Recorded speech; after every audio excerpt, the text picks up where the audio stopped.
Today we're going to talk about In a River and how to play it on mandolin. So the mandolin has 4 strings, and if you know how to play guitar, you already know how to play most chords on a mandolin. The 4 strings on the mandolin are the same as the lowest 4 on an acoustic guitar or on any guitar, but just upside down. So if you know how to make a C chord on a guitar, then you also know how to do it on the mandolin. It's just the same shape, reversed. So the chords in a river are C, G,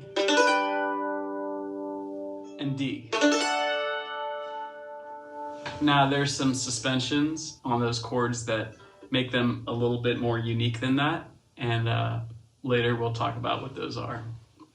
The next part of In a River is the strum pattern. So if you want to practice the strum pattern, you can just mute the strings and play with a pick over them like this.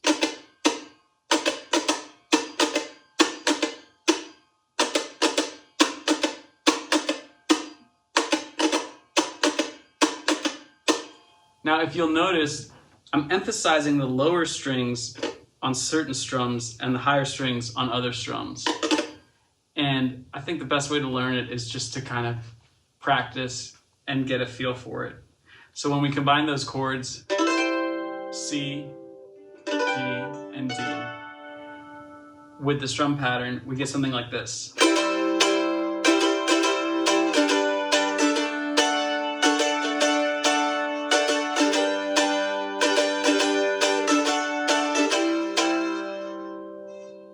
Now that's almost in a river. The one thing that's missing are the suspensions that happen on each chord. So on the C chord, we're suspending between the E and the D, which is between the 3rd and the 2nd of the chord. And that happens like this.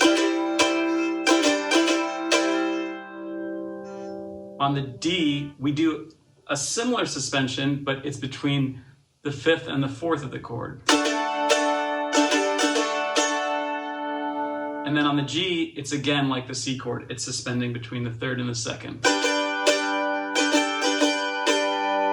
Now, when we combine all those elements together, the chords, the strum pattern, and the suspensions, we get pretty much the entire song, which goes like this.